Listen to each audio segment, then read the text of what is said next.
नमस्कार स्टूडेंट्स, हम BSc part first के मैकेनिक्स का पेपर है पहला, उसकी पहली यूनिट पढ़ रहे थे।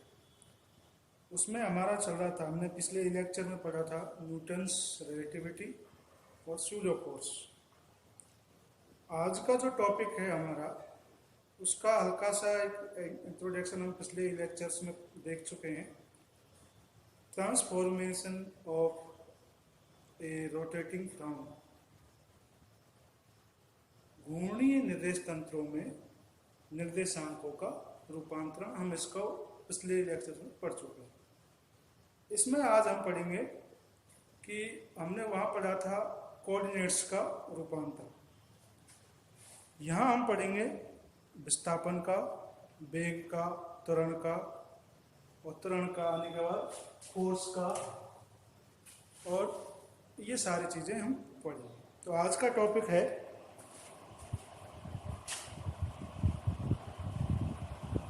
Transformation in rotating frames.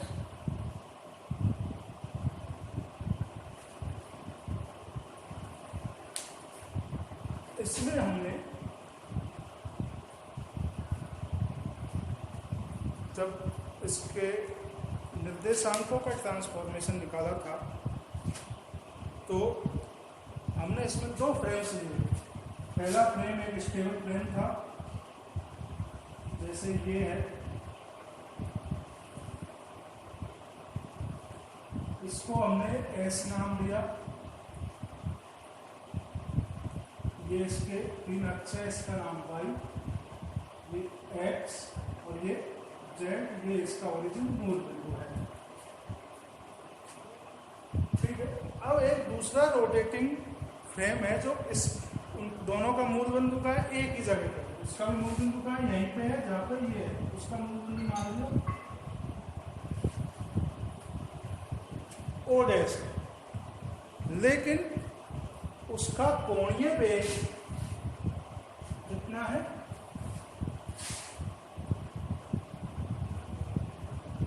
कोणीय वेग ओमेगा। t बराबर 0 समय पर और t बराबर 0 समय पर दोनों निर्देश तंत्र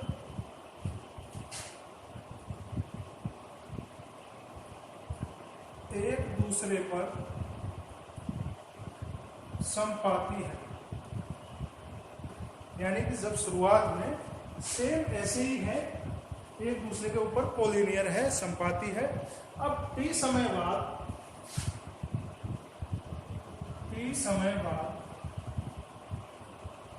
बाद क्या होगा?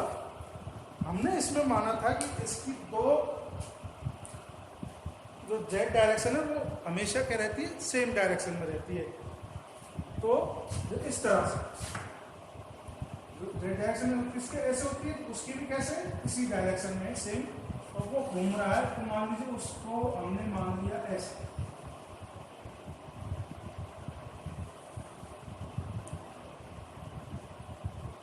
इसका रोटेटिंग है तो इसका नाम दे दिया आर। ये हो गया वाई डैश, ये एक्स डैश, जेड डैश तो दोनों का सेम है।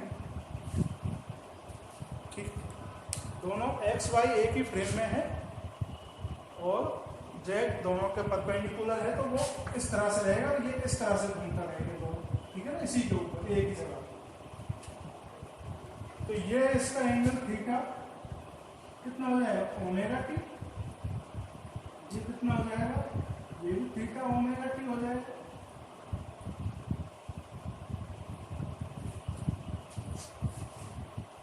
ठीक है भाई, ये टी समय बाद भेजना है।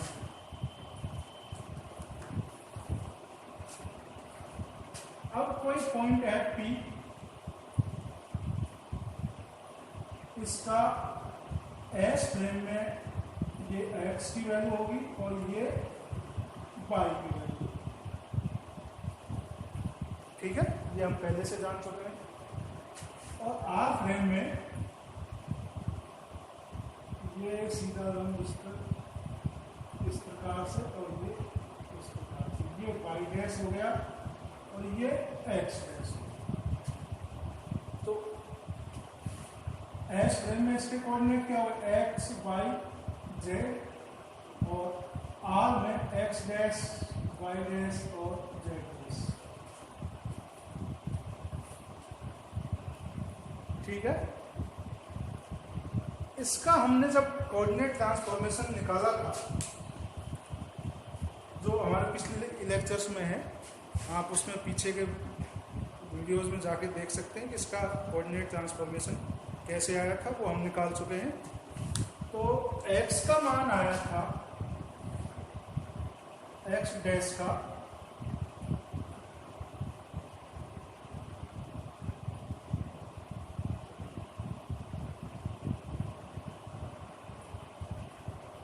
x डैश बराबर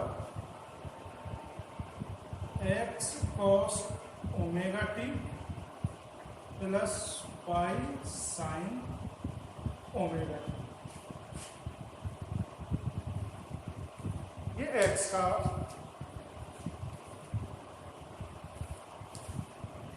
आया और y डैश आया था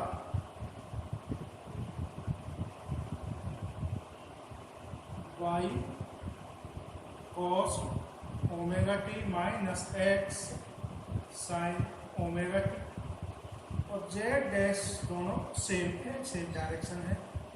तो ये हमारा इक्वेशन नंबर, इसको 1 मान सकते हैं।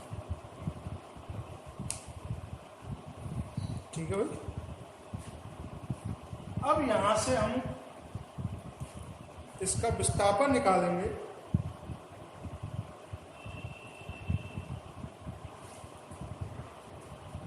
जो कोणीय वेग है वो नियत है, कांस्टेंट है।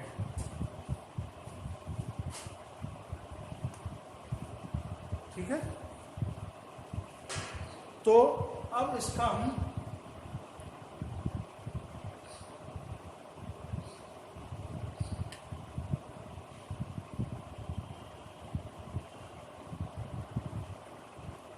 t के सापेक्ष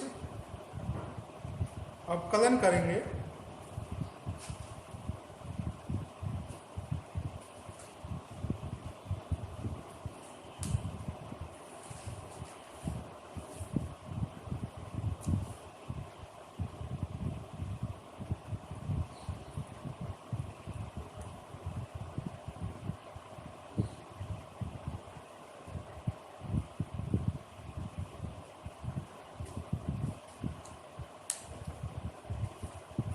तो क्या निकालेंगे यहां से हम, इसका विस्थापन रूपांतरण,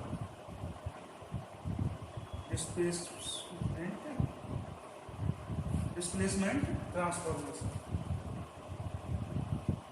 ठीक है, तो करिए जरा, dx डैश बराबर, पहले x के का होगा फिर इसका, तो dx cos omega T minus x, ऐसे ही cos का क्या होगा, साइन ओमेगा टी, और ओमेगा का ओमेगा और आएगा, डॉट ओमेगा। ठीक है, ये सब dt।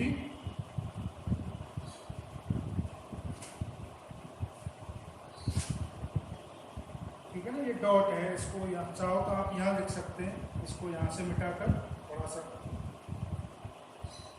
x ओमेगा और यहाँ डी। ठीक है, ओमेगा हमने आगे लिख दिया। अब इसका करिए जरा, y का D Y sine omega T plus Y omega cos omega T D.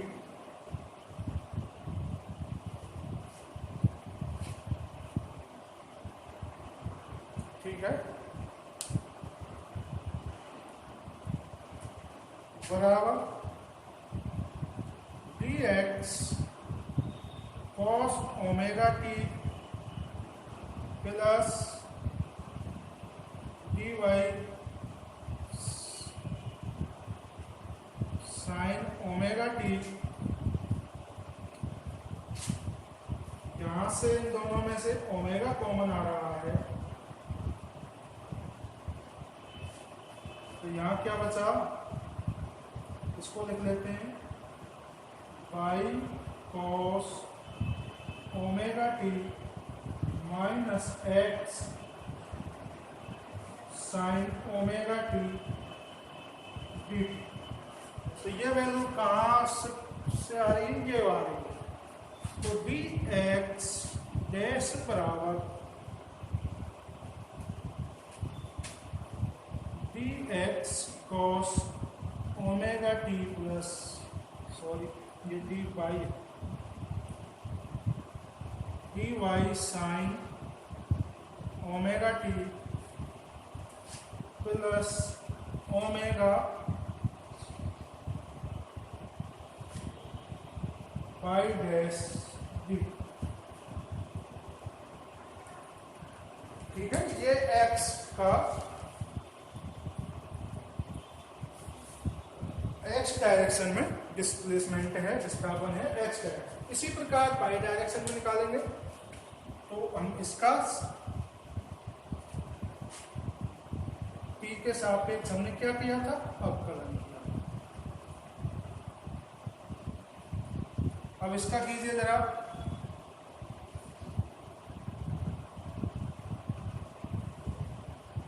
इधर कर देते हैं,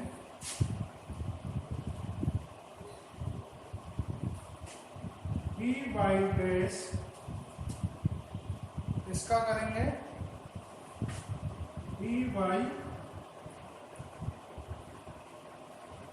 cos omega T minus by omega sine omega T D. पहले बाई का किया प्लस, फिर प्लस इसका किया तो कॉस का माइनस साइन होता है, ये आ गया। अब सेम इसका करेंगे, minus B X sine omega T minus X omega cos omega T D. ठीक है भाई, तो यहां से हमारे पास आ गया डी वाई, तो डी एक्स कहाँ पे है, ये D Y cos omega T minus D X sine omega T. इसमें से क्या कॉमन आया है, इन दोनों से एक तो माइनस कॉमन आ गया, एक ओमेगा कॉमन आ गया, ध्यान देते हैं।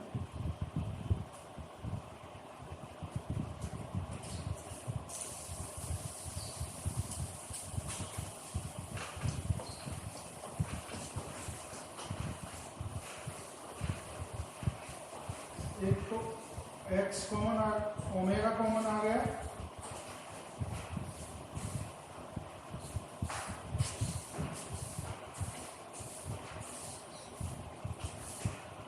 और ओमेगा आ गया, तो उसमें से ओमेगा निकल गया, तो ये बच गया x cos omega T plus minus भी आ गया y साइन ओमेगा टी। ठीक है, ये वाला टर्म और ये वाला टर्म में से माइनस ओमेगा कॉमन आ गया, तो ये बच गया x ओमेगा टी और ये y साइन ओमेगा टी। तो ये वाला पोर्शन कौन सा है, ये तो डी वाई डैश बराबर D Y cos omega T minus D X sine omega T minus omega X dash D. ये एक्स डैश का मान है, यहाँ से देखिए जरा, ये मान वहाँ से हमने प्रतिस्थापित कर दिया है, वहाँ से रख दिया। ये dx डायरेक्शन में डिस्प्लेसमेंट है, विस्थापन है, ये बाई डायरेक्शन में है। अब बचा कौन सा, जेड है। जेड कौन सा है, ये वाला, ये बराबर है दोनों का, तो ये क्या आ जाएगा, पी जेड डैश बराबर डी। तो यहाँ से आप इसको इक्वेशन नंबर 2 दे दीजिए, ये इक्वेशन नंबर 3 और ये इक्वेशन नंबर 4। तो इक्वेशन नंबर 2 तो x डायरेक्शन में विस्थापन है, 3 बाई डायरेक्शन में और 4 z डायरेक्शन में। तो इस प्रकार रोटेटिंग फ्रेम्स में जो विस्थापन का रूपांतरण है वो इस प्रकार आता है। ये कैसे फॉर्म कहलाएंगे, जड़त्वीय कहलाएंगे। जड़त्वीय ना हो, जड़त्वीय नहीं, रोटेटिंग फ्रेम्स को लगभग नॉन इनर्शियल होते हैं। ठीक है, अगला टॉपिक में हम पढ़ेंगे वेलोसिटी ट्रांसफॉर्मेशन।